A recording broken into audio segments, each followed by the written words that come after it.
desde, por ejemplo, el budismo, lo que se tiende es a intentar justamente romper con esta cadena de reencarnaciones. Se intenta buscar digamos, un alto espiritual en el cual tú ya te unes directamente como esa alma mater. La desilusión nos lleva a ver las cosas como son.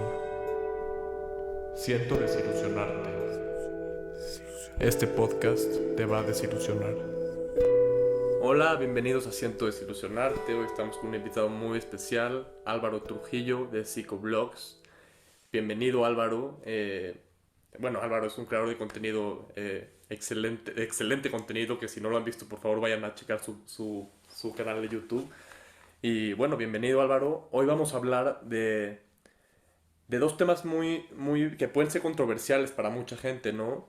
Pero es esto de cómo el ego usa estos dos tipos de máscara, que puede ser la espiritualidad o puede ser la felicidad, y cómo la cultura promueve esta cultura de siempre tener que estar felices todo el tiempo.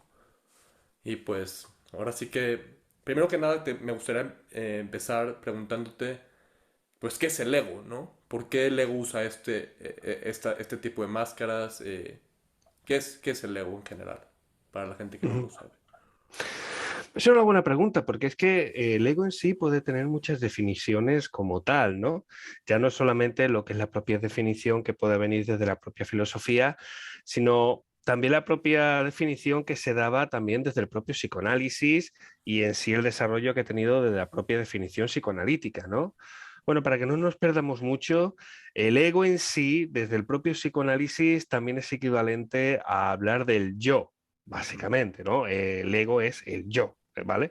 Y teniendo esa triada sobre la psique humana que planteaba el psicoanálisis entre el ello, el yo y el superyo, pues planteamos esa diferencia. El ello era la expresión más pura, directa de todas las pulsiones, era todo deseo, era todo desenfreno.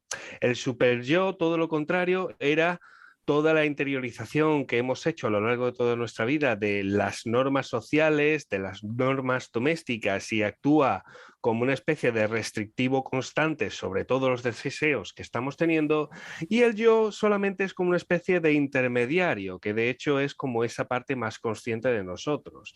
Entonces es esa parte que, como esa famosa caricatura de tener los angelitos y el demonio constantemente hablando, recibe justamente las instrucciones del ello, es decir, esa parte de ti que lo que quiere es desarrollar los deseos tal y como le vienen. Tiene esa otra parte más restrictiva, que es el super yo, que está diciendo que no, que todo está mal, que te tienes que restringir, que esto no va según como las normas, y la decisión final forma parte del yo, del ego, que es el que dice, pues mira, como término medio o como me he levantado esta mañana, pues vamos a hacer esto, teniendo en cuenta los deseos por un lado y las restricciones por las restricciones por el otro. Ujú.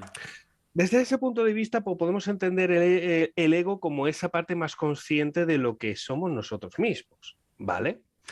Sin embargo, ha estado variando bastante la propia definición del ego en términos, ya que lo vamos a tocar, ¿por qué no? ¿Por qué no decirlo? En términos más espirituales, ¿vale? Entonces nos podemos encontrar otra definición del ego más espiritual, que básicamente sería como una especie de caparazón, ¿vale? Que nos cubre a nosotros, ¿vale? A nivel espiritual, y lo que va cubriendo es como, por así decirlo, como nuestra parte más esencial.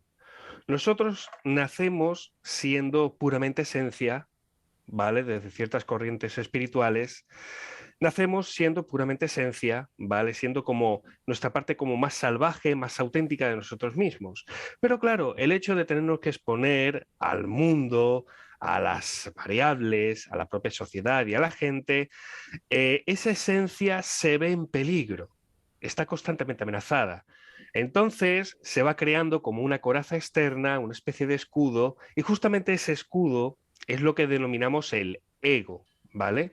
Que no es más que un aparato psíquico que lo que se dedica es a cubrir y a defender esa parte más profunda nuestra, que es la propia esencia, ¿no? Entonces tenemos ahí dos definiciones que la verdad que están bastante distantes las unas de la otra, porque la una es como lo que es tu propia imagen consciente de ti mismo, tal y como te percibes y tal, y la otra es como básicamente la percepción que tú tienes de cómo andas por el mundo, que no es más que una especie de coraza para intentar no dañar un aspecto mucho más profundo de ti. Claro. Yo personalmente, en cuanto a definición del ego, yo me quedaría más con las definiciones que van más por la corriente más psicodinámica, es decir, el ego como la parte consciente de ti mismo. Al fin y al cabo, yo personalmente tampoco soy especialmente psicoanalítico. La gente que me sigue, que tiene una buena trayectoria, pues ve que yo, sobre todo a nivel de filosofía psicológica, tiendo más hacia el humanismo, más que a lo que es el propio psicoanálisis, aunque el humanismo, de hecho, surge como una respuesta del propio psicoanálisis. Por eso, en cierto modo, yo tomo sobre todo esa definición del ego, ¿no? Aunque, claro, creo que va a ser incluso más oportuno para los temas que vamos a tocar al día de hoy, tocar el ego desde el punto de vista de coraza y no tanto como de yo consciente, ¿no? Seguramente sería eso, pero vamos, podemos ir jugando incluso con las dos perspectivas Sí, y ver las similitudes y ver cómo se pueden entrelazar muchas veces un mismo concepto con significados tan diferentes, ¿no? sí, completamente. Me parece muy buena tu idea y hagámoslo, ¿no? Te quiero preguntar qué opinas del siguiente decreto, que es que la psicología o las culturas occidentales tratan de arreglar el yo, mientras que las culturas y la psicología transpersonal y oriental tratan de trascender al yo. Es como, ¿para qué lo arreglas? Tú no eres eso, ¿no? Trasciéndelo y todo lo demás se puede arreglar solito. ¿Qué opinas de eso? Eh, Me parece un planteamiento en sí bastante simple para entender bien cómo es la perspectiva en cuanto a cómo se percibe el mundo desde el punto de vista de Oriente a cómo lo percibimos desde el punto de vista de Occidente. Nosotros, como hemos estado bebiendo de los clásicos griegos y hemos estado pues a los pies de los grandes imperios que se han estado creando en Europa y que por supuesto han trascendido también al nuevo continente, como es toda América, básicamente, pues la cultura occidental tiende a ser, o en su propia definición filosófica, suele ser más antropocentrista, y es decir, pone en el ojo de todo el estudio, pues pone siempre en el centro el propio ser humano y a partir del ser humano pues va creciendo lo que es la propia explicación de toda la naturaleza, mientras que la parte oriental siempre se ha caracterizado por ser un poquito más todo lo contrario. Es más observador, más observadora, más de mirar cómo va en el ambiente, más contemplativa, y esa es una buena palabra para definir muy bien cómo viene siendo toda la filosofía oriental, más contemplativa. Y desde las propias tradiciones más antiguas, dedicadas, por ejemplo, al propio hinduismo, pasando también por el budismo como una de estas primeras filosofías que por supuesto también trascendió para convertirse en sí misma en una religión, pero como filosofía de vida en sí misma que parte, digamos, para romper con las tradiciones, además aplicadas desde el hinduismo y tal, buscan justamente eso, de que el propio individuo como tal, el propio ser, no tiene en sí mucha importancia en lo que es en este universo, que simplemente es parte de él y que tu única función es eso mismo, es simplemente observar, contemplar y poco más. Dos ejemplos, teniendo en cuenta la filosofía oriental. Ciertas culturas, iba a referirme exclusivamente al hinduismo, pero no, el tema de la reencarnación, por ejemplo, está presente en muchas más corrientes que no solamente el hinduismo.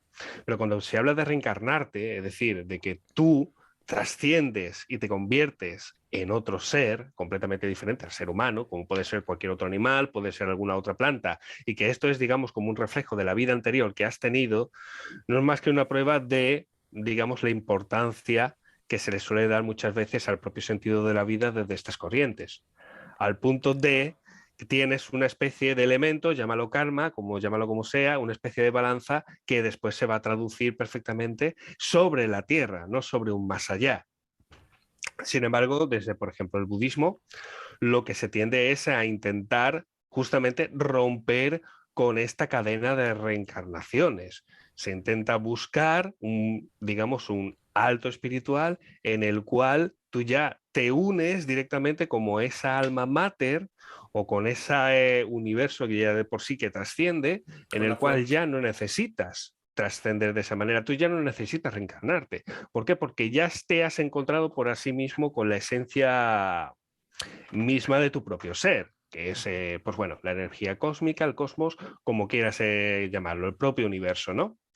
De ahí, pues bueno, se proponen diferentes normas de diferentes culturas. Posiblemente la que más nos ha llegado por influencias desde los años, desde el principio del siglo XX, finales del siglo XIX, hayan sido las propias normas que denominan el buen karma, ¿no? Y a partir de ahí, pues vamos interiorizando otro tipo de cosas, ¿no? Esto es una relación muy somera a cómo relacionamos todo lo oriental, a cómo nos relacionamos también con lo occidental. Sin embargo, con lo occidental no significa que nosotros no estemos tan centrados como en nosotros mismos, o en el cambiar y tal.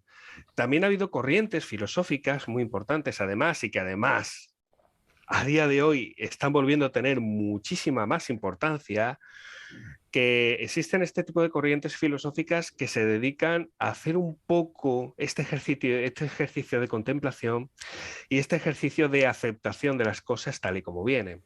Me estoy refiriendo, por ejemplo, al estoicismo, ¿vale? Desde los propios pensadores romanos, que además generan, o mejor dicho, crean como una especie de perfil de cómo es el hombre ideal desde el punto de vista del estoico, a cómo se debe de enfrentar al mundo. Y es una forma, además, muy atractiva para una cultura que se basaba justamente en el hecho de estar constantemente soportando la presión constante, como es, por ejemplo, el propio Imperio Romano, en su momento más álgido de propia conquista. Está basado no en la comodidad de estar en tu casa, no, sino en la comodidad, las comodidades fuera. Estamos en plena cultura guerrera, una cultura expansionista, y justamente la figura más representativa de esas épocas era justamente el soldado romano, era el legionario, era el conquistador, el hombre que se enfrentaba a las legiones de bárbaros que venían de fuera y que tenía que defender su hogar y que por supuesto tenía que luchar por la gloria del imperio y expandirlo. Por lo cual daba esa filosofía de el hombre que tiene que soportar la presión del exterior sin quebrarse, para mostrar esa fortaleza, ¿no? Eso se vuelve a recuperar a día de hoy básicamente por digamos, por las corrientes ya no solamente filosóficas, sino también culturales que estamos atravesando a día de hoy, que parece que se está corriendo por todo lo contrario, ¿no? De que hemos pasado desde esa figura espartana, de querer ser cada vez más duros, de pasar de esa sociedad sólida, como podría dibujarla, por ejemplo, Bauman, a pasar a una sociedad más líquida, donde lo que resalta no es intentar resaltar las partes sólidas de uno, sino las partes más frágiles. Y se mande justamente el mensaje de que no, de que tú, más que ser fuerte, no, tú eres frágil y necesitas cuidados y tal.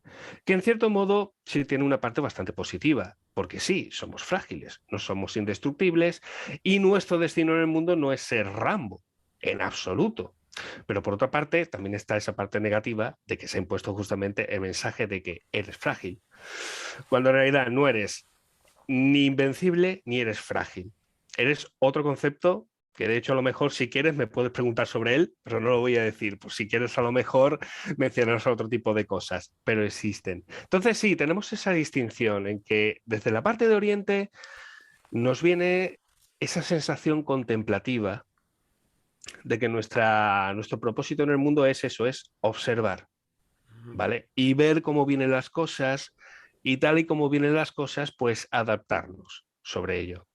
Sin embargo, el elemento europeo no es tanto como de cambiar nosotros, sino es llegar casi como un punto medio entre cambiar nosotros a la misma vez que también cambiamos el medio. Okay. Porque si algo han tenido las culturas europeas es justamente eso mismo, era abrirse paso en terrenos que son tremendamente angostos, porque hoy, a día de hoy, tú ves la geografía europea y te ves unas ciudades tremendas, te ves prácticamente que no hay un solo hueco que esté vacío y tal, pero vamos a ver, nuestros antepasados tenían que enfrentarse a situaciones realmente al límite, situaciones de mucho frío, de mucho calor, de mucha sequía, de ausencia realmente de recursos básicos, y tienen que encontrar ese equilibrio entre adaptarse a ellos mismos al terreno en el que estaban o directamente adaptar al medio en el que querían estar. Okay. Y dices tú, pero bueno, esto lo han tenido que hacer los humanos en todo largo y ancho del mundo, sí, pero las extensiones de tierra que había en Europa, por lo menos aprovechables a las extensiones de tierra que había, por ejemplo, en el resto de Oriente, pues eran bastante diferentes. Por supuesto, la metrópoli, por ejemplo, las antiguas civilizaciones sumeria, la mesopotámica, el antiguo Egipto, los grandes pueblos que empiezan a surgir también, como los persas y todo eso, eh, a la hora de enfrentarse o a la hora de expandirse, tenían que hacerlo sobre unos terrenos más localizados de lo que era por justamente Europa, que tenías a lo mejor también un terreno muy extenso, pero las tribus y todo eso están más cercanas, porque había como menos espacio. Sin embargo, cuando te vas a otros espacios, pues te das cuenta de que no, la filosofía era completamente distinta en ese sentido. Entonces, la manera también de adaptarte al medio condiciona muchísimo también la filosofía que vas a seguir. Y al final, cuando encuentras algún aspecto cultural que al fin y al cabo sirve y que cuando se replica permite además una ciudad que se sigue manteniendo, pues entonces lo mantienes. Porque al fin y al cabo nosotros podemos entender también la cultura ya no tanto como un invento del ser humano, sino también como algo que en sí mismo tiene su propia naturaleza evolutiva. Y de hecho, desde el punto de vista de la biología y también desde la psicología cultural, hablamos de la propia figura del meme, ¿vale? Bueno, El meme es a la cultura lo que el gen es a la biología. Entonces, los elementos meméticos que ocurren en una cultura, pues se siguen manteniendo siempre y cuando estos mismos sean útiles. Como un ser vivo se sigue reproduciendo, se sigue adaptando al medio, mientras sus variantes biológicas sigan siendo útiles para esa adaptación.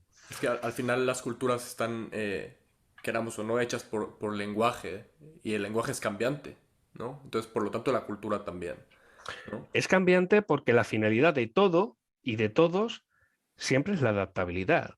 Exacto, exacto.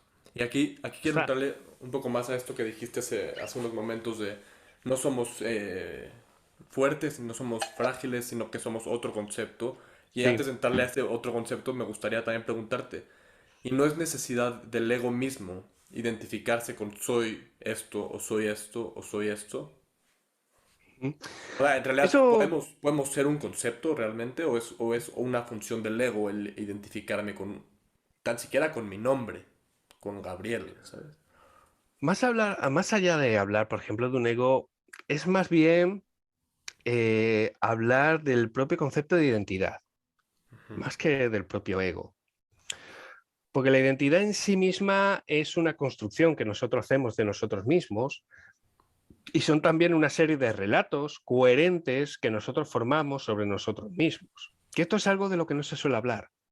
Normalmente hablamos de identidad como, vale, identidad para que nos entendamos todos. Identidad es el cómo me veo yo, cómo me describo. Pero es que no solamente es una descripción, también hay una narración, Es una historia. efectivamente, ¿vale?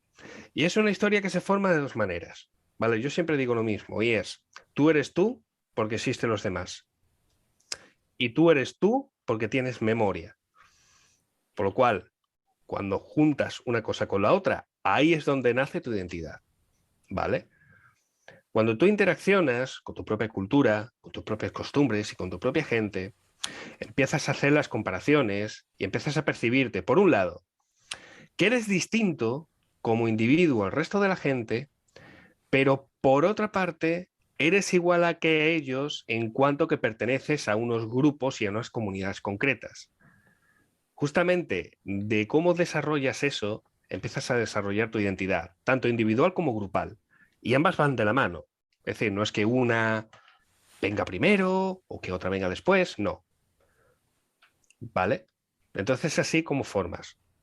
Ahora bien, en cuanto a conceptos del ego, tal y como hemos estado hablando antes, en cuanto al tema de la coraza y todo eso, pues ahí surge como esa necesidad, digamos, de encajar, porque al fin y al cabo es la propia cultura la que nos lleva, es la que nos empuja a tener que formar ese tipo de corazas, ya sea para adaptarnos. Claro. Volvemos a lo mismo.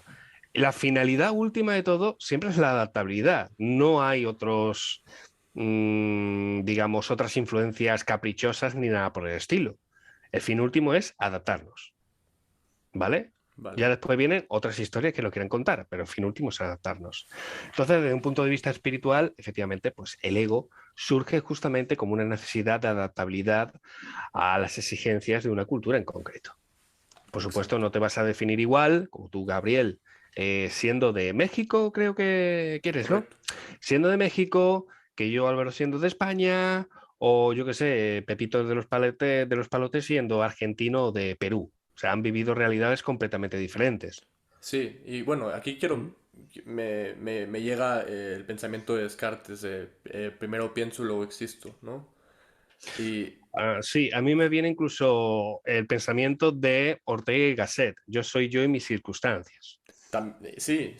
Y yo traigo a Descartes de alguna manera, este fundamento de esta sobreidentificación con lo que pienso que soy.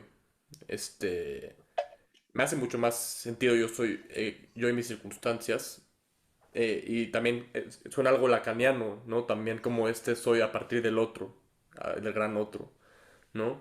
Pero Descartes lo que hace como fundamento es crear una sobreidentificación con nuestros pensamientos y nuestra identidad está hecha por nuestros pensamientos, por nuestra narrativa, ¿no? Nuestra identidad, incluso se podría decir que toda nuestra realidad percibida está siendo creada por nuestra manera de percibir las cosas y nuestra manera de percibir las cosas está basada en un lente hecha por nuestras creencias, nuestros pensamientos, nuestras preferencias, nuestros deseos, nuestros miedos, todo esto, ¿no? Que al final está hecho de, del lenguaje, ¿no? Entonces, y de pensamiento. Entonces, bueno, el pensamiento está hecho de lenguaje, obviamente, ¿no? Entonces, a lo que voy más con esto Sí. es cómo es que eh, el ego se agarra de todo esto, se aferra de todo esto eh, y lo defiende a toda costa. Por ejemplo, si yo ahorita digo, no, pues, o tú dices, no, México es una porquería, ¿no? Y yo me ofendo. O yo digo, España es una porquería y tú te ofendes, ¿no? Eso Eso es una defensa, es parte de la misma defensa de la propia identidad, que viene de una parte, desde mi opinión, que es ilusoria, ¿no? Que es, pues al final mi identidad al final es una ilusión de alguna manera para mí, ¿no? Porque está creada a partir de, como dijiste, una narrativa, y esa narrativa pues es aire, no es nada. O sea, para mí Ujú. es como algo muy real, por ejemplo, eh, estar en contacto con el aquí y el ahora y dejar ir mis pensamientos y abrirme a la experiencia por completo, ¿no? Se me hace algo más real que pensar acerca de que ahorita estoy sentado enfrente de una computadora, enfrente de Álvaro, ¿no? Hablando contigo. Entonces, no sé si me estoy explicando un poco aquí un poco sobre la misma línea de trascender esta narrativa, este ego, esta identidad, que al final, muy probablemente, como hipótesis, nos separa también como seres humanos. O sea, el hecho de que yo soy yo, en automático ya existe un tú, una separación entre tú y yo. Por lo tanto, se me va a hacer mucho más fácil atacarte, robarte, molestarte o lo que sea, ¿no? Porque estoy separado de ti. No sé si me volé mucho o si me expliqué con mis ideas. Bueno, se me han venido varias cosas mientras ibas hablando. para aportar también. Por ejemplo, cuando hablabas de esa necesidad del ego, por ejemplo, de representarse sobre diferentes figuras culturales, al punto de que cuando se atacan estas figuras, el ego reacciona en sí mismo porque es algo como que le parece vital. Realmente las explicaciones que yo le encuentro no es tanto desde el ego, ¿vale? Sino desde un punto de vista más en sí mismo, más mentales, más neurológicos. Y ahí hablamos de cómo nosotros, como bien dices, cómo nosotros percibimos el mundo, ¿vale? En cuanto a lo que son las realidades personales, como tú has dicho, dice, el pensamiento es el lenguaje y el lenguaje es pensamiento. Más bien, tanto el lenguaje como el pensamiento son procesamiento de simbología. ¿Vale? Los símbolos tienen significantes y significados, y los significados se hacen por asociaciones entre diferentes estímulos, por lo cual, por definición, el lenguaje y por lo tanto también el pensamiento son formas de relacionar símbolos, ¿vale? Y forma de relacionar estímulos. Ya está, ¿no? Esa es como la parte más básica. Entiendes esto y prácticamente lo entiendes todo, ¿vale? O sea, es la relación Entonces, entre el estímulo que, por ejemplo, yo escucho de niño, por ejemplo, de un claxon, de un coche, y eso ese es el estímulo y yo lo nombro claxon. ¿Eso es a lo que te refieres? sí, ya está, así de Ujú, claro. Es entrando dentro de lo que son las leyes propias del aprendizaje, ¿vale? ujú, ujú, Las leyes más esquirenianas, más tirando por por lo puramente conductual, y funcionan de las de las mil maravillas para, ya que estamos hablando, de trascender de lo puramente estimular, de lo que es la relación más directa con el ambiente, a puntos más cognitivamente más difíciles de entender, como puede ser los propios esquemas de pensamiento que podemos llegar a crear, ¿no? Porque al fin y al cabo, nosotros solemos dar como demasiada importancia al tema de la razón, como el pensamiento lógico, y que parece que toda la simbología y que todos los estímulos que nosotros relacionamos los hacemos de forma puramente racional. Pero resulta que no. Lo primero eh, que forma estímulos, que forma relación de estímulos en nosotros no es la razón, sino que son las emociones, ¿vale?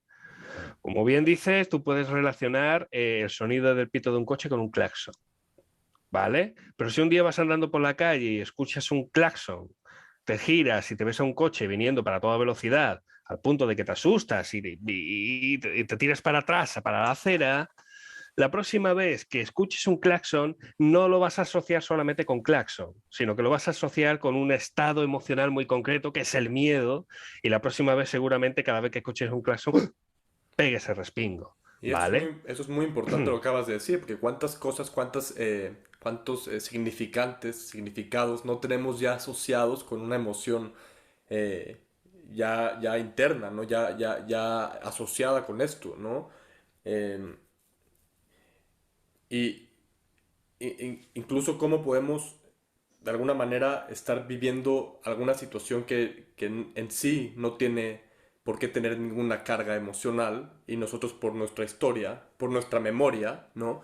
Que según lo que yo entiendo, en nuestra memoria se quedan más marcadas esas memorias que conllevan más Emoción. emoción, exacto, ¿no? Entonces, ¿cuántas de esas cosas no llevamos arrastrando ya a nuestra percepción de significantes hoy en día en nuestra vida? Exacto. Entonces, conocer sobre todo cómo funcionan los mecanismos emocionales es muy importante, ya no solamente como para el cambio personal, sino también para la propia comprensión personal. Pues nosotros asociamos y aprendemos y tomamos decisiones en base a nuestras emociones, no tanto en base a nuestra razón. Muchas veces la lógica que viene posteriormente es un poco buscando la racionalización o la justificación de la decisión que has tomado, pero casi todo el aprendizaje que tomas, casi todos los conceptos nuevos que aprendes y por supuesto todo el significado personal que tú puedas tener sobre ti mismo, tu propia identidad, tu propia cultura, todo se basa sobre todo en un aprendizaje que surge desde las emociones. Y esto también lo podemos trasladar a elementos identitarios, como pueden ser algunos además muy distintivos, como puede ser, yo que sé, la propia nacionalidad, con todos los símbolos nacionales, la propia religiosidad, con toda la simbología religiosa que implica, y que todo ello tiene también un significado, ya no solamente un significado emocional, sino que además, por nuestra necesidad de adaptabilidad al medio, necesitamos ideas y esquemas ¿vale? Sobre cómo funciona el medio, que sean sobre todo sólidos, ¿vale? Y esto lo necesitamos como el comer, ¿vale? Porque si nosotros no tenemos esos esquemas, nos vamos a sentir perdidos ante el mundo. Ante todo, tenemos que tener la sensación de que somos capaces de predecir ciertos elementos, de que somos capaces de controlar lo que tenemos a nuestro alrededor. Y en fin y al cabo, de aquí por viene, pues bueno, todas las ideologías, todos los pensamientos trascendentes, cualquier filosofía de vida que te quieras plantear, incluso esta idea que estamos teniendo ahora mismo, con la que estamos jugando, con el tema del ego, no son más que ideas o esquemas, mejor dicho, esquemas cognitivos que nos sirve para intentar predecir de alguna manera el mundo en el que vivimos. Entonces, ¿qué pasa?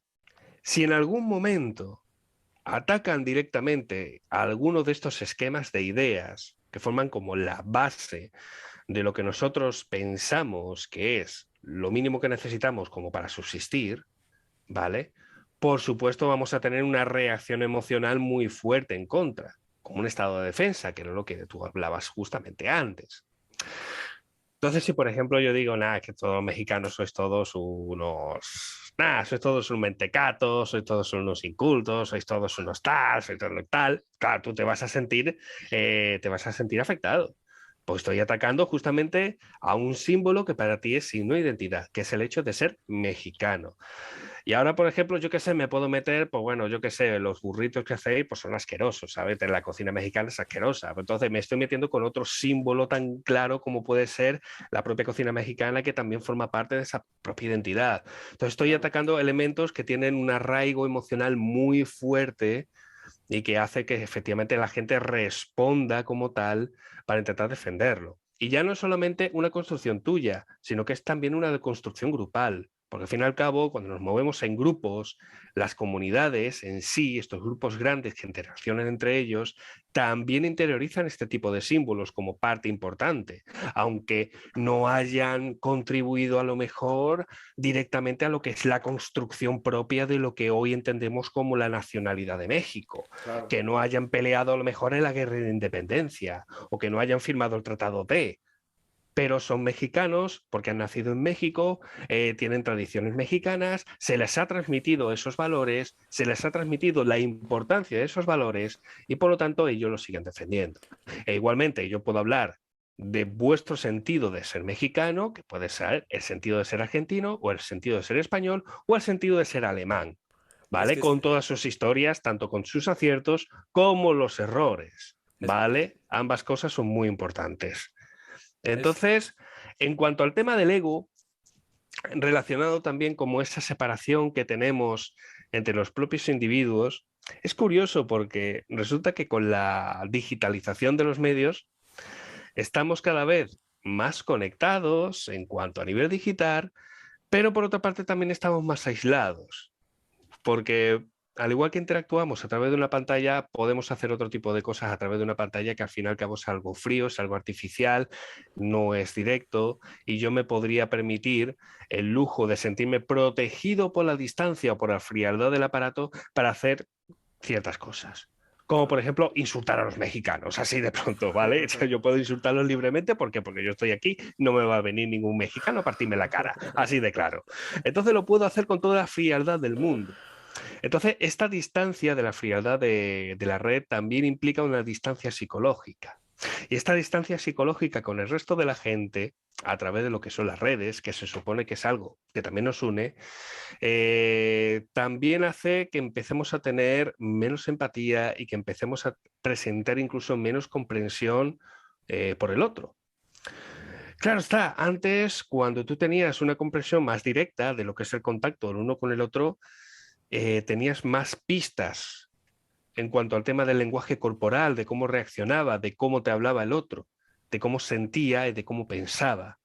Ahora casi todo se maneja por texto. El texto es una herramienta muy útil, pero el lenguaje que se expresa es literal. Yo te puedo escribir un chiste por Twitter y no es lo mismo que te cuente el chiste aquí, que por lo menos me puedes ver y puedes ver cómo gesticulo. Es muy diferente, se pierde muchísima información. Y esa pérdida de información influye también en nuestra propia psicología en ese sentido. Pero más allá, volvemos a lo mismo. Es algo que no tiene ni por qué tocar en sí el ego. Es algo que tiene que ver más en cómo nos relacionamos justamente con una nueva tecnología y de cómo nos comportamos los unos con los otros, en cómo percibimos o la capacidad que tenemos de extraer información de los demás. Si no estamos delante de los demás, no extraemos la misma información que estando delante. Así de claro. Pero el planteamiento que estabas haciendo sobre eso de alejarnos y todo eso me recuerda también mucho al famoso dilema del erizo de Schopenhauer, en el cual somos, pues eso, un grupo de erizos que para combatir el frío tienen que juntarse entre ellos, pero cuanto más te juntas, más te vas a pinchar con las púas que tiene el otro. Entonces el dilema del erizo está en intentar encontrar como el punto medio en el cual puedas beneficiarte del calor ajeno sin sufrir en demasía los pinchazos por parte de las púas de los demás, ¿no?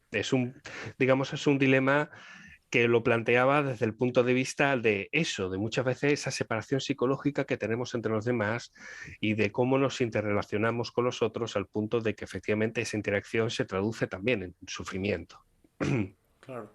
Tener en cuenta que además Schopenhauer fue uno de los principales introductores de muchos elementos que a día de hoy a lo mejor los tenemos muy interiorizados y que tienen también que ver mucho con la espiritualidad, ¿no?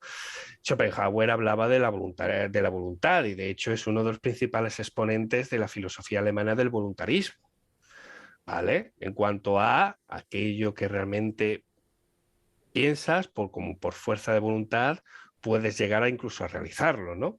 Esto explicado de una manera muy somera y muy directa. Esto en el futuro se malinterpretará, ¿no? Eh, pero en cuanto al voluntarismo existe así. Pero él ya hablaba del sufrimiento derivado de los deseos, que eso es muy Buda, Sí, claro. ¿vale? Eso es muy Buda, Sí, sí, ¿ok? sí. Y justamente que la vía para anular esos deseos y por lo tanto anular también el sufrimiento estaba en intentar llevar una vida ascética, una vida contando con lo mínimo posible para intentar alejarte justamente de los deseos y procesar el deseo, pues bueno, pues eso, como un impulso que a lo mejor tiene tu cuerpo y tal, que parece que lo vas a necesitar, pero que realmente no. O sea, es una manera completamente diferente de procesar, digamos, la propia realidad. Esto ya lo traía Schopenhauer en el siglo XIX. Estamos hablando de unos textos que a lo mejor tenían que ver con la propia filosofía budista en cuántos, yo qué sé, cuántos cientos o miles de años atrás. O sea, ¿es una manera diferente o es una manera mm, alternativa de empezar a ver la realidad que también tiene que ver mucho con cómo se ha estado desarrollando, pues bueno, el contexto propiamente cultural de Schopenhauer, que estamos hablando del siglo XIX, la propia industrialización, el auge del individualismo, que pues hasta ese momento no lo habíamos tenido, es por supuesto empezar el surgimiento de lo que son las propias libertades, en ese momento ya las libertades individuales. Y por supuesto el decaimiento de un régimen puramente religioso que había estado en auge hasta ese momento y que estaba cada vez más en decadencia, que es, pues, bueno, el catolicismo o el protestantismo o lo que son las religiones cristianas que hasta ese momento pues han marcado o han sido, digamos, el faro de la moral en ese momento. Quien mejor va a representar eso o ese fin va a ser Nietzsche con su famosa frase de Dios ha muerto, nosotros lo hemos matado, que no es más que hacer el darse cuenta de lo que es el desplazamiento de la religión como principal elemento de creencia y de orden sobre el mundo, que además deja huérfano a esas creencias sobre el orden del mundo al resto de la gente, por lo cual lo empiezan a rellenar con otro tipo de ideologías, Y como son los nacionalismos, como exactamente. son las diferentes ideologías políticas y tal. Y Entonces creo se que, rellena con eso. y creo que aquí sería muy importante pues irnos a hoy en día, ¿no? Habiendo dicho esto que acabas de decir que me parece fundamental para lo que vamos a hablar, y es cómo esto se aplica con la cultura y con el esquema adaptado de la cultura de la felicidad, ¿no? O sea, de cómo necesitamos ahora toda esta cultura de la felicidad y también por el otro lado, pues este rollo espiritual que está surgiendo fuertísimo en todo el mundo, ¿no? Ahora, y que que a veces da miedo porque se está convirtiendo también en un mercado, lo cual hace que pierda todo el mensaje. O sea, ¿cómo vas a vender? ¿No? No, no es que se esté convirtiendo en un mercado, ya es un mercado, Ya es un mercado. ¿vale? No hace falta que tengas miedo, ya es un mercado, ¿vale? Si tenías miedo por eso, ya lo es, ¿vale? Sí, sí, no, Sí, totalmente. Y también la cultura de la pues felicidad. de También hecho lo es que es. la cultura de la felicidad está muy relacionada también con ese resurgir religioso ya hacia finales del siglo XIX y todo el recorrido que hemos tenido durante el siglo XX y XXI. Porque casi se le pueden poner nombre y apellidos a estas nuevas corrientes. ¿Vale? Muchos estarán pensando a lo mejor en el surgimiento del New Age sobre los años 60 y 70. Ujú, Y tienen razón, el New Age nace como una religión, como tal. ujú. ¿Vale? Una religión que se estima en que nosotros hemos estado viviendo en la época de Piscis, me toca directamente porque yo soy Piscis, hemos estado viviendo la época de Piscis, ¿vale? Una época dirigida exclusivamente por muchas guerras, muchos conflictos y tal, y que íbamos a encontrar la liberación entrando en la época en la era de Acuario. Entonces, el New Age se refiere a eso, a nueva era, a nueva edad. O sea, entrar a la edad de Acuario que se supone que va a traer consigo pues, un momento de paz y armonía para todos los seres humanos. Pues fíjate, la que tenemos liada, ¿no? Con la era de Acuario, o sea que no tiene nada que ver una cosa con la otra. Nosotros vamos a seguir dándonos por saco eternamente. ¿Por qué? Porque somos humanos, ya está, ¿no? Pero antes de eso, sí es verdad que casi todas las corrientes nuevas, espirituales, que se han estado, han estado expandiendo, incluso la propia idea de la felicidad que entendemos hoy, por supuesto, nacen en Estados Unidos, porque básicamente es el referente cultural que tenemos a día de hoy, y a partir de ahí se expanden las nuevas ideas para el resto del mundo. Y básicamente empieza porque ya de por sí, desde el propio inicio del propio Estado de Estados Unidos, pues es un Estado que nace justamente con las primeras constituciones que se escriben en el mundo y donde ya se profesa lo que es la libertad religiosa. Ujú. Y esa libertad religiosa ya no es solamente que se te respete a ti como católico, como protestante o como lo que sea, como judío, sino que si tú querías procesar algún tipo de experiencia espiritual alternativa, también lo podías hacer. Ujú. Entonces, en ese momento expansionista de Estados Unidos, después de su guerra de independencia y empieza a extenderse hacia el oeste, empieza a tratar con diferentes tribus indígenas, las cuales, pues la mayoría extermina o las termina desplazando, pero otras terminan conviviendo con pequeñas comunidades, en las cuales se termina creando como pequeñas comunidades donde se mezcla lo pagano y lo espiritual que tiene que ver con estos pueblos con el cristianismo. Y se empiezan a realizar, empiezan a crecer pequeñas sectas muy focalizadas, que algunas, pues bueno, se unen a lo mejor con otras y crean comunidades más grandes, otras simplemente desaparecen, otras son absorbidas por otro tipo de creencias que en ese momento son mucho más poderosas. Es así como va funcionando, ¿no? Entonces, en todo ese germen hay también, acercándose además en tiempos de la guerra civil, y con la industrialización de propio Estados Unidos, que llegó un poquito más tarde, bueno, un poquito más tarde, vamos a ver, la industrialización tal y como lo conocemos, lo que es la revolución industrial, empieza en el siglo XIX en Inglaterra, ¿vale? En el Reino Unido. Desde ahí se empieza a extender. Que llega un poco tarde, digamos, a Estados Unidos, no estamos hablando de tarde de cientos de años, sino de unas pocas decenas de años. Pero sí llega un poco tarde y empieza a cambiar un poco la propia mentalidad de la filosofía de lo que es el propio estadounidense, incluso de lo que es el propio ser humano en sí, ¿no? Y aquí entra lo que es la propia concepción de la felicidad. Porque a día de hoy nosotros tenemos una concepción de la felicidad puramente psicologizada, que es que incluso podemos concebir que la felicidad es como un derecho psicológico. Pero la felicidad no nace como algo psicológico, nace como algo moral, como una decisión moral. Y de hecho nos tenemos que trasladar a los antiguos griegos para hablar de esta felicidad. De hecho, los propios filósofos más clásicos, de hecho el propio Aristóteles, hablaba de la felicidad en cuanto a relacionarla con la propia virtud.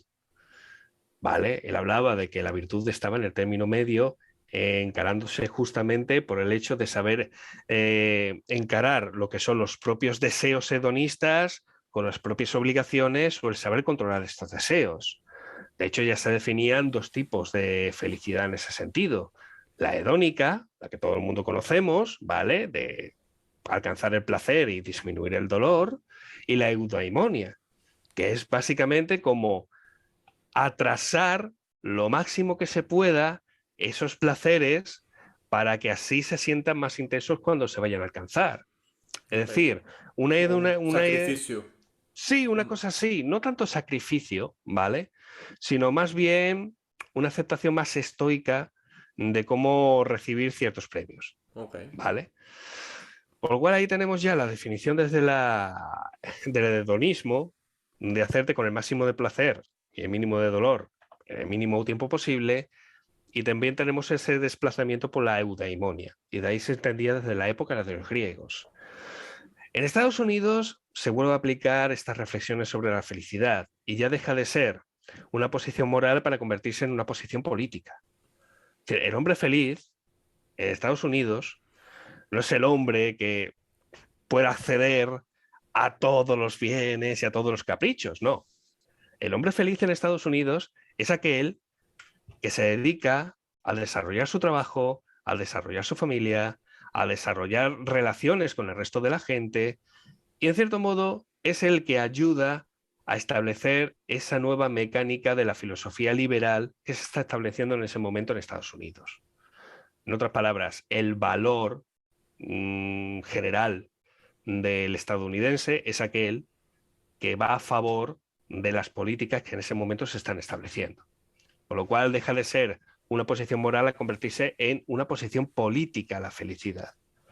Y sí, aquí entra el propio liberalismo. Lo que pasa es que estamos hablando de un liberalismo más clásico, un liberalismo de mercado basado sobre todo en eso, en el tema del libre intercambio, del libre comercio, del contrato social, de las interacciones comerciales libres entre las diferentes personas, que en sí va creando una forma de tratar, un lenguaje propio, unas costumbres que van a ser además como muy americanas durante esos primeros comienzos, ¿no?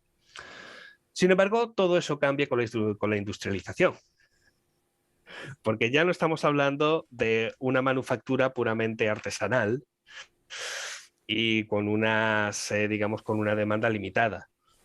Ya tenemos grandes fábricas que producen mucho por muy poco y que, por supuesto, tenemos que extender para todo el mundo. Claro. Entonces, ¿cómo modificamos ese concepto de felicidad? Pues llegamos a ese modelo que tenemos a día de hoy. Exacto. Lo psicologizamos y lo convertimos en una necesidad. En un producto. Tú tienes pleno derecho a ser feliz y la felicidad además se va a demostrar en cuanto puedes demostrar tu poder adquisitivo. Por lo cual ya no solamente va a estar relacionada la felicidad con un derecho o con, digamos, con una especie de necesidad psicológica, sino que se va a relacionar incluso también con tu propia identidad. Tú eres lo que puedes consumir, tú eres lo que puedes comprar y tú tienes un nivel dependiendo del poder adquisitivo que en ese momento te puedes permitir para gastar. Exacto.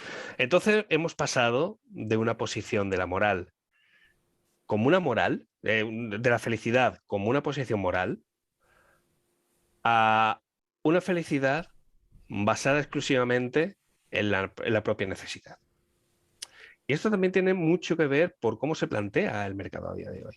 Que por supuesto ya no tiene que ver con filosofía liberal puramente clásica. Y esto ya no es tanto hablar como de filosofía o de mercado, esto más hablar de términos económicos. A lo mejor alguien que sepa un poco más de economía te puede decir cómo se diferencia esa primera filosofía liberal de los principios del mercado a cómo fue cuando ya teníamos el mundo completamente industrializado. Es decir, hay ciertas diferencias que achacan. De hecho, lo que normalmente se suele criticar del capitalismo, y bien criticado, suele ser esa concepción que muchas veces se llama como neoliberal, ¿no?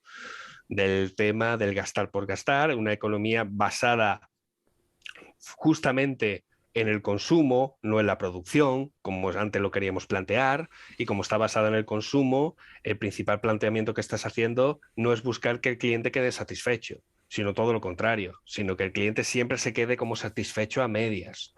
De tal manera que tú estás fidelizando a esa clientela porque por mucho que pueda satisfacerse en el momento, siempre necesite más. Por lo cual necesitas crear constantemente nuevas necesidades, tienes que crear Exacto. nuevos relatos, tienes que crear nuevos productos para suplir esas necesidades y por lo tanto estás constantemente supliendo esa necesidad de satisfacción. ¿Y en dónde entraría aquí en la ecuación esta cultura de la felicidad y también espiritualidad? Como algo que consumimos, como algo que no es al 100% genuino, que es algo que con lo que nos identificamos también como escudo de protección y de adaptabilidad. Pues por una parte, la felicidad relacionada con el consumo ya la hemos definido, por lo cual ya está ahí, ¿no? Sin embargo, las propias corrientes de felicidad también tienen mucho que ver por cómo se define, por así decirlo, el nuevo ser humano moderno, industrializado y tal, ¿no? De hecho, si tú tocas la mayoría de libros de autoayuda que salen a partir de los años 50. De hecho, en los años 50 se escribe el que se supone que es, o el que se define como tal, el primer libro de autoayuda, ese de cómo hacer amigos e influir sobre las personas, ¿vale? Todos esos libros están encaminados a transmitir justamente cuál es la imagen perfecta del ciudadano o del ciudadano moderno, del ciudadano que está constantemente insatisfecho, pero aunque en sí mismo, en su interior, siempre tiene como esa idea de que no, de que sí, y que realmente está satisfecho. Entonces está esa dualidad, en el cual tienes el mensaje externo de que te están convenciendo de que sí, de que tú eres pleno derecho a ser feliz, que tu camino es ser feliz, de que tu fin último es la felicidad plena y absoluta y que tienes pleno derecho para alcanzarlo, pero paralelamente te están diciendo de que no eres suficiente, De que de que te necesitas estás más. quedando corto, de que tú en comparación con otros, pues te estás quedando atrás. Por lo cual es imposible alcanzar ese estándar de felicidad que te están vendiendo, que no hay ningún estándar. Vale, sí que es la cosa, no hay ningún estándar como tal, ¿no? Entonces, justamente te ves estos libros de autoayuda y sustituyes el concepto de felicidad, lo sustituyes por el concepto de éxito y tienes exactamente lo mismo. Exactamente lo mismo. Es la misma carrera. Exactamente lo mismo. Por lo cual es jugar con significantes que se llaman en lingüística es significantes vacíos. ¿Vale? Significante vacío es eso, es un significante que en sí se ha repetido tanto, se han utilizado en tantos contextos que en sí han perdido significado, por lo cual el significado que tiene es el significado que en ese momento yo le quiero meter, ¿no? Leía hace ya algunos meses, eh, hablando sobre psicología transpersonal y todo eso, una reflexión de una chica que quería hacer el clásico texto súper espiritual, súper con moraleja y tal, ¿no? Y ella lo escribía así, ¿no? Me levanté una mañana y me sentía súper preocupada por mí misma, me sentía vacía, sentía que como que no le encontraba sentido al futuro. Y entonces recurrí a mi gurú y le pregunté a mi maestro, maestro, ¿qué es la felicidad? Y mi maestro me respondió, la felicidad es cuando te quedas mirando al horizonte y ves el atardecer y te quedas viendo el atardecer hasta el final porque tienes esa necesidad de ver cómo el sol se pone. Y en ese momento comprendí exactamente dónde estaba mi vacío, dónde estaba realmente la felicidad y en ese momento pude ser feliz. Tú te ves ese relato y dices, pero ¿qué mierda me estás contando? O sea, no hay nada en ese relato, está todo vacío, está todo vacío. Entonces, claro, cuando definimos la felicidad como la felicidad es ver el horizonte y ver el atardecer o ver el amanecer, la felicidad es coger flores del campo o la felicidad es cómo se ríe un niño. Cuando tú lo defines con esas cosas, tú realmente no estás definiendo nada. Tú solamente estás depositando una serie de sensaciones, concretamente en este momento estamos colocando una serie de sensaciones, ¿vale? Que van a estar asociados a ese significado. Claro. Pero ya está. En el momento que a mí me dé la gana, yo puedo coger ese significado de nuevo, lo vuelvo a vaciar y lo vuelvo a llenar con lo que yo quiera. Sí, felicidad, Dios, espiritualidad, también, ¿no? Son esas palabras que... Sí, ya está, es así. Y con esto, pues yo qué sé, tenemos a cientos, si no miles de gurús intentando venderte también el producto, porque como he dicho, esto se ha convertido también en un mercado. Exacto. Intentan venderte pues los diferentes aspectos espirituales que en ese momento pues estén de moda. Quien quiera venderte a lo mejor el enneagrama aplicado a espiritualidad, pues te lo va a vender. Que te quiera aplicar cualquier curso relacionado con la espiritualidad del pensamiento positivo, la ley de la atracción, pues te lo va a vender. Quien te quiera hacer un libro de autoayuda hablando sobre cómo eliminar el ego, te lo va a vender. Y todo esto que te he dicho, no me las acabo de sacar de la manga. Existen. Sí, sí, sí. Existen cursos así, existen libros así, existen charlas relacionadas con todo eso. Sí, claro. Y no digo que no funcionen, simplemente estoy de acuerdo, o sea, yo le agregaría que el lugar desde donde vienen no es un lugar genuino, es un lugar de, pues, de que quiero obtener este dinero al darte yo este curso sobre cómo ser feliz, ¿no? O sobre cómo meditar, o sobre cómo, etcétera, etcétera, ¿no? Que sí, puede funcionar, claro que funciona, puede ser, ¿no? Dependerá del maestro y de lo que esté enseñando. Pero si el motivo no es algo genuino, no es algo que desde la parte espiritual va alineada con este compartir, con este eres mi hermano, porque ¿por qué te voy a cobrar si eres mi hermano? Entonces, o porque voy a obtener un beneficio a cambio de ti si yo solo quiero compartir y darte amor, ¿no? Entonces ahí hay como una distorsión muy fuerte que se puede estar viviendo hoy en día. Que de nuevo, Mm. no estoy criticando, o sea, puede ser que sirva. A mí me ha servido, yo he tomado cursos, ¿no? Todos hemos tomado cursos o talleres, o cosas así muy bonitas, o retiros espirituales muy hermosos, ¿no? Este, pero sí existe esta parte en donde siento que el enfoque se ha perdido un poco, y más allá de eso, siento que la necesidad de identificación del ser humano con una idea, con un concepto, con un esquema, es lo que ha llevado al ser humano también a pues, necesitar soy feliz, solo piensa positivo, cambia tu manera de pensar y ve las cosas desde otro ángulo, etcétera, etcétera, etcétera, ¿no? Cuando Sí, a realmente pues ver, nos... Ujú. por ejemplo, el procedimiento ese que has dicho de piensa en positivo y todo eso tiene también Claro.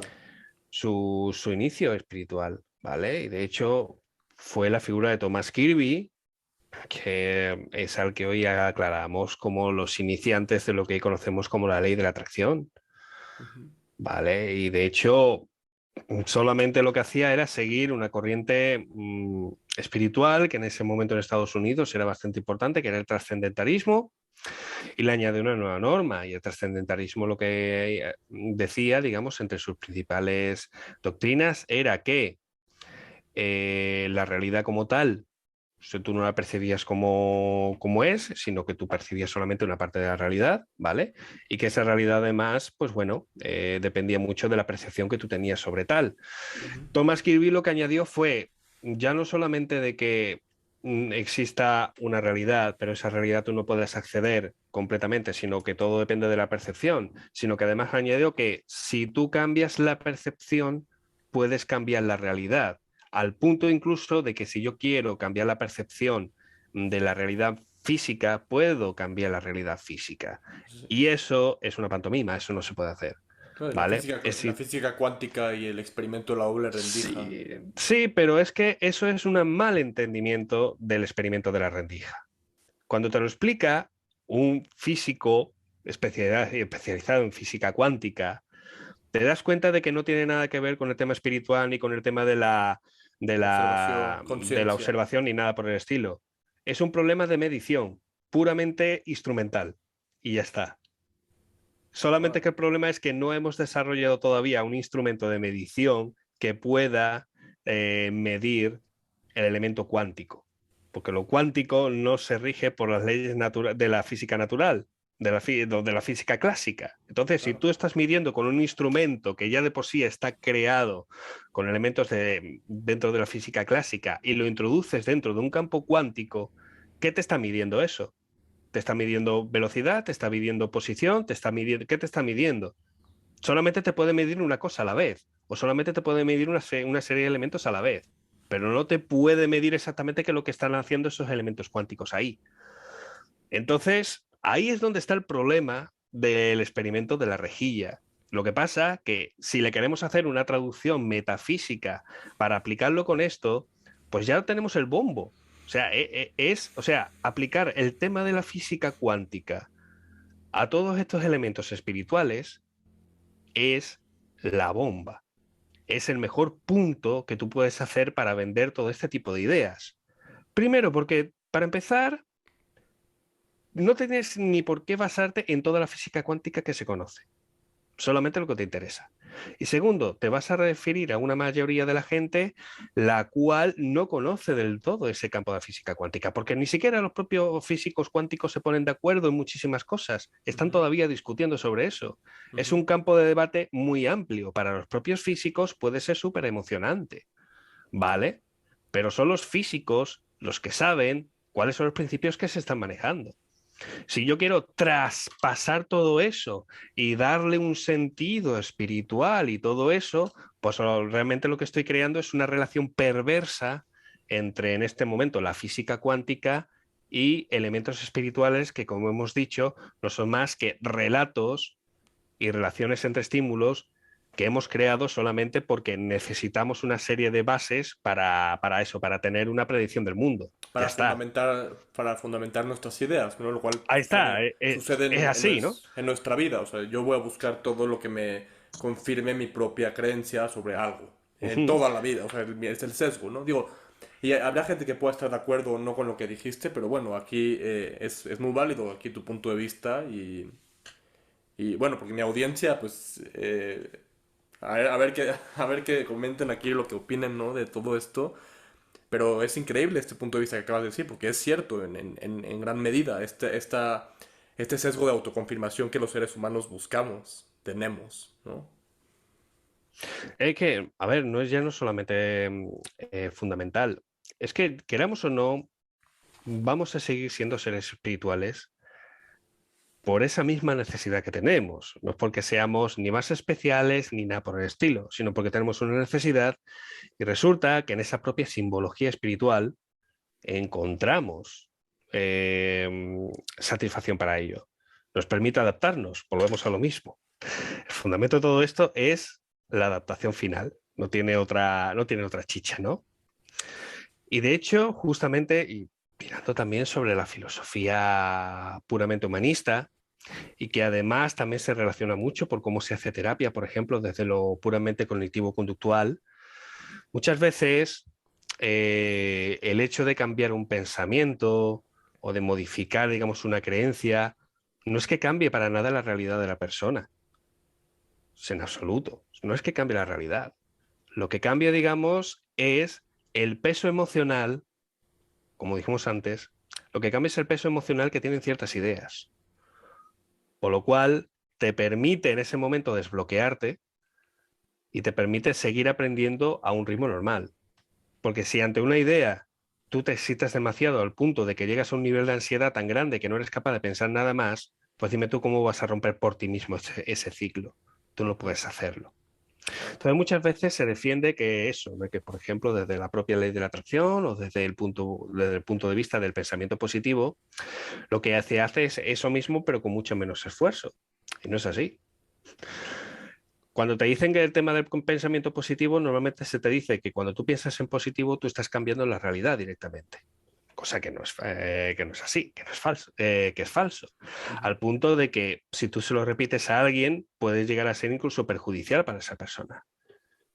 Porque puede obsesionarse tanto con el tema de que tiene que pensar en positivo para traer cosas positivas, que va a sentir ansiedad por el hecho de no pensar constantemente cosas positivas, cosa que es natural. Sí. Entonces, muchas veces por instaurar ciertas ideas, que a nivel espiritual a lo mejor para alguien puede llegar a tener mucho sentido, cuando te fundamentalizas solamente en eso, terminas rompiendo con lo que es incluso el propio funcionamiento normal de tu propia psique. Y lo dije al principio, es fundamental conocer cuáles son los mecanismos de nuestras emociones para saber cómo funciona esto. Claro, ¿no? Entonces ahí tenemos uno de los grandes peligros que tenemos. Y Sí. de hecho, en muchos de mis vídeos, sobre todo los referidos a temas de autoayuda y todo eso, repaso este tipo de elementos, algunos de una manera un poquito más somera, otros de una manera un poquito más extendida, para eso mismo, para saber identificar entre lo que a ti te atañe, como por ejemplo un crecimiento espiritual personal, de llevar, digamos, un estilo de vida o unas normas de vida que a ti te vienen bien, y lo que es la obsesión por ciertos lemas impuestos por Dios sabe quién, Completamente. que realmente no buscan justamente ni tu liberación, ni tu crecimiento, ni nada por el estilo, sino básicamente engañarte y hacerte dependiente. Porque volvemos a lo Exactamente. mismo, cliente satisfecho es cliente perdido. Exactamente. Sí. En esto concuerdo al 100% y tuve una experiencia muy fea una vez en un estudio de yoga en donde yo iba a dar terapias y meditaciones y etcétera. Y me dijo el dueño, obviamente fue cuando me estaba contratando, ¿no? Y me dijo el dueño, oye, aquí el chiste es que mantengas a tus Mm, pacientes adictos a ti, que sigan viniendo. Y le dije muchas gracias. Y ya me fui. Ya. vale, adiós.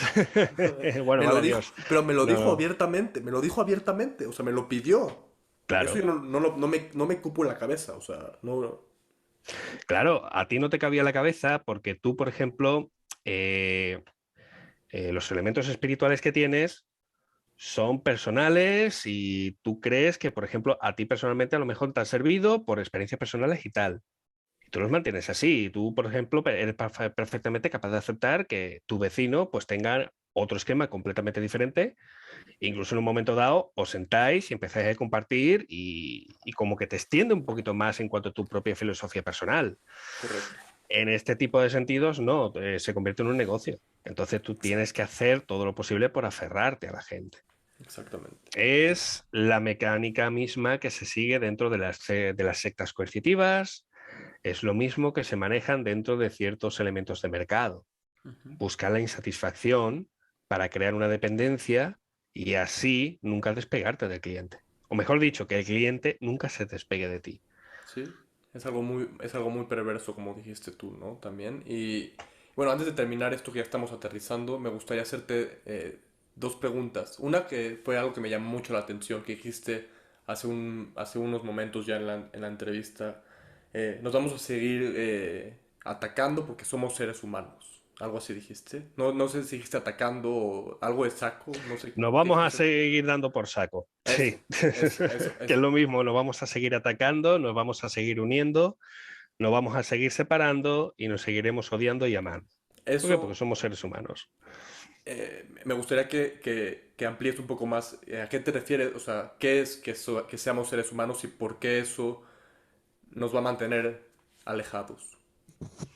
No al revés, no es que nos mantengan alejados. Digamos que eso forma parte de nuestra propia naturaleza, ¿vale? Existen dos grandes ideas, como que el hombre es un lobo para el hombre, solamente que es la sociedad la que lo mantiene domado, o que el hombre es bueno para la naturaleza y es la sociedad que lo pervierte, ¿vale? La primera es la idea de, ¿cómo se llamaba este filósofo? Era de hecho un filósofo francés, un filósofo alemán, no era Gödel, no era Gödel. Se me ha ido el primero.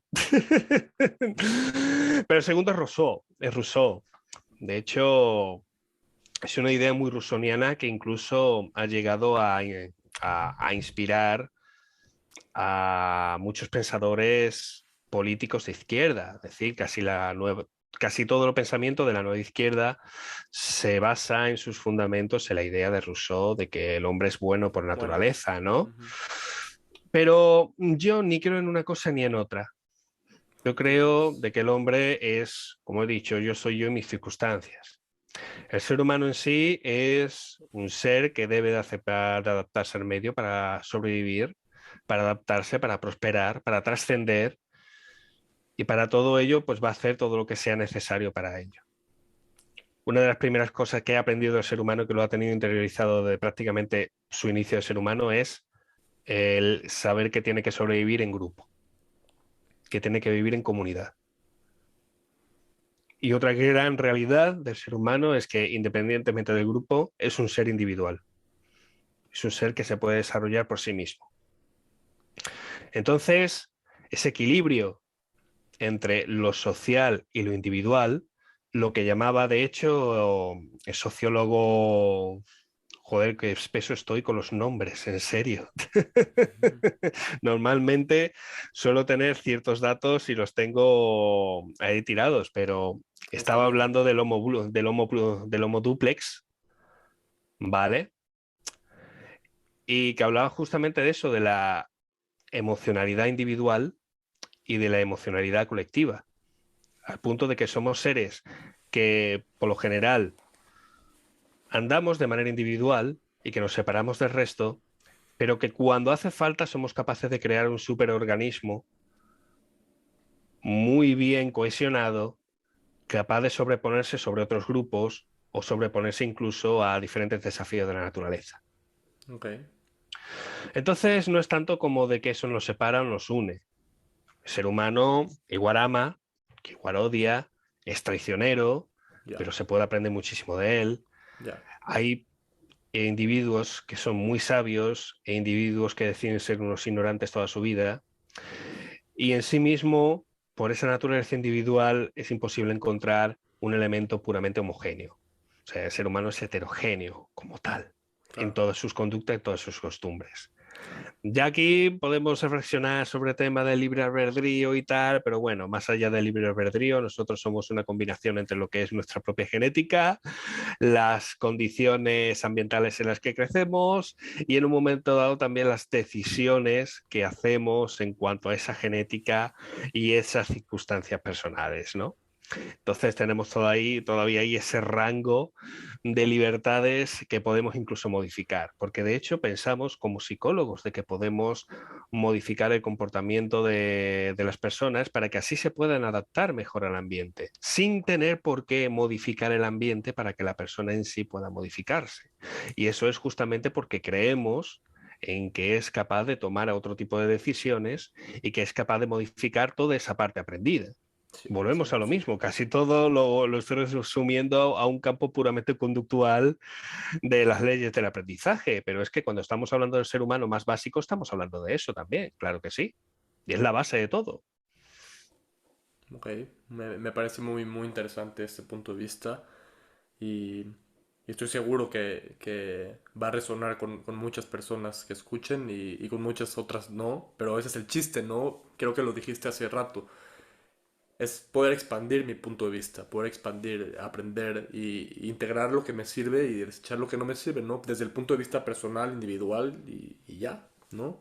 Entonces me parece muy, pues aprecio mucho que hayas compartido tu punto de vista acerca de todos estos puntos y fundamentos filosóficos de la felicidad y espiritualidad, de lo cual, pues creo que así se va a llamar el episodio, ¿no? Porque más, o sea, hablamos mucho de esto, de todos los fundamentos filosóficos de lo que está pasando hoy. Y me encanta, me encanta, me encanta. Y bueno, la última pregunta del podcast, es la que hago a todos los ponentes, es, ¿cuál es para ti la ilusión principal del ser humano? Es decir, la ilusión que más nos aleja de nuestro potencial, de nuestra esencia, de nuestro ser. Eh, pues la verdad, ¿podrías repetirme la pregunta, replanteármela un poco para ver si puedo hacerlo un poquito más sencillo para cerrar en vez de volverme otra vez a liar Claro que mucho? sí, claro que sí. ¿Cuál es la ilusión para ti? ¿Cuál es la ilusión principal del ser humano? Es decir, la ilusión que más nos aleja de nuestro potencial, de nuestro ser, de nuestra esencia. Vale, ¿qué es lo que más nos aleja de nuestro potencial? Es difícil porque la verdad que nunca me lo he planteado así. De otras cosas porque no pienso. que hayan cosas que nos alejen de nuestro potencial. Cada uno más o menos se desarrolla como quiere y más bien como puede, por supuesto, más bien como puede. Porque para desarrollar potencial, yo preguntaría, ¿potencial para qué? ¿Potencial para Es ser más autorreflexivo? ¿Potencial potencial.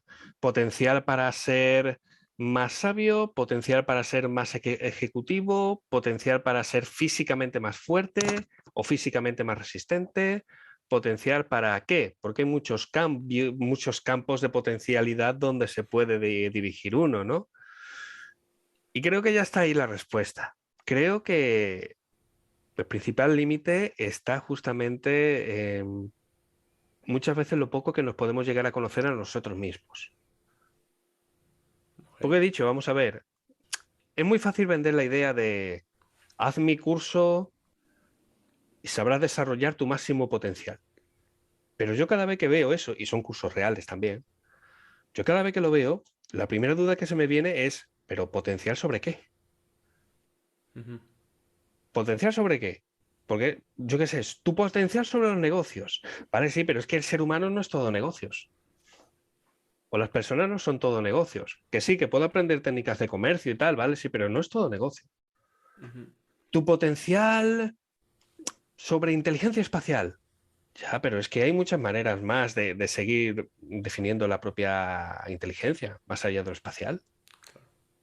Tu potencial para estudiar, dice tú, vale, sí, es muy práctico en tu tiempo más de estudio y tal, pero no todo es estudiar, también tienes que descansar, ¿vale? De hecho, el tiempo de estudio es igual que el tema del ejercicio físico.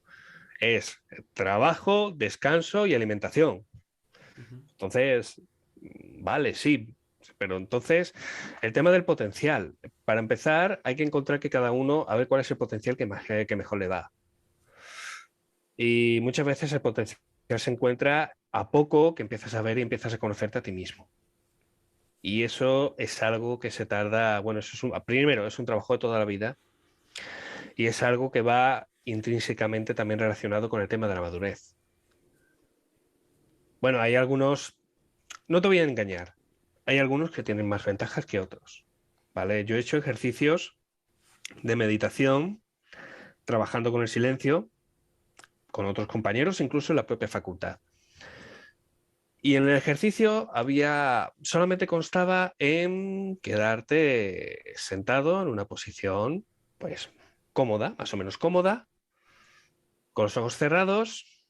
Toda la habitación estaba iluminada con una luz muy tenue y te dejaban 5 minutos a sola con tu pensamiento. Dices tú, Guillo, esto es muy básico, tú seguramente lo habrás hecho 1000 veces y se lo habrás hecho a otra gente 1000 veces.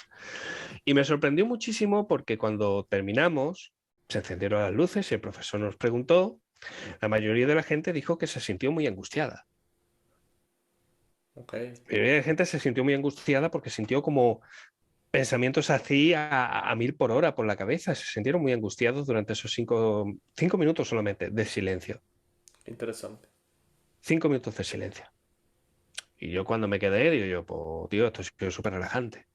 ¿Qué pasa? Hay una ventaja. Yo soy una persona muy introvertida, una persona que le gusta disfrutar de su soledad, que le gusta disfrutar de su proceso de pensamiento, por lo cual digamos que ese ejercicio yo lo llevo haciendo toda mi vida de gratis. Nunca me han tenido que proponer eso porque ya de por sí lo he estado haciendo. Sé calmar el pensamiento en ese momento, pero de normal, la gente para empezar, ese ejercicio de inicio no lo suele hacer. Claro, Y cuando te completamente. lo ponen, cuando te obligan, cuando te lo ponen como un ejercicio para hacer, para realizar, se dan cuenta de que no son capaces. Bueno, no es que sean capaces, sino que el resultado es ese. El resultado es una experiencia muy angustiosa, Claro, cuando se quedan solos consigo mismos. claro. Y me llega esta analogía, ¿no? En donde ya lo he escuchado varias veces respecto a la meditación, que es como, a ver, ¿qué pasa si dejas de abrir tu correo electrónico 5 años? ¿No? Y de repente 5 años después lo abres. Y van a salir pues millones de correos, ¿no? Y es lo que pasa cuando yo no entro en contacto y no me conozco a mí mismo, porque no tengo esta, este hábito de entrar en contacto conmigo, de meditar o nada más simplemente de escuchar mi proceso de pensamiento, divagar. Pues a mí también me gusta mucho estar solo, ¿no? Y me gusta mucho este, pensar y me gusta pues mucho meditar, ¿no? Pero ¿qué pasa cuando lo abres después de 5 años? Pues pum, pum, pum, pum, salen todos los correos electrónicos y es lo que pasa con la gente que apenas... Otra, es muy buena analogía esa, ¿eh? O sea, sí, me gusta, me gusta. Es una buena, además que es eso, es que es muy cierto, es una buena metáfora.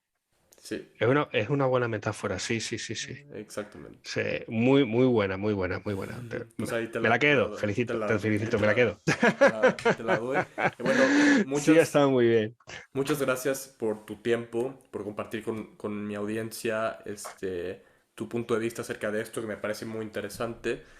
Y dime, ¿cómo podemos encontrarte? ¿Cómo puede mi audiencia buscarte en las diferentes redes sociales?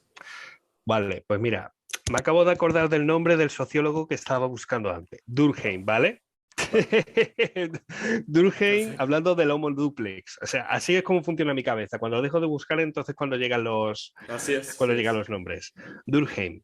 A ver, ¿cómo me podéis encontrar? Pues mira, seguramente lo estamos hablando aquí, pero seguramente a posteriori te dejaré pues mis contactos de redes sociales, pero sobre todo en YouTube, porque el contenido que hago sobre todo es en YouTube, me puedes encontrar como Psicoblog, ¿vale? Con V. Perfecto. Podéis encontrarme, subo vídeos todas las semanas, o al menos lo intento subir todas las semanas, y también tengo directos en Twitch todas las semanas. En Twitch me podéis encontrar perfectamente por el mismo nombre, Psicoblog, ¿vale?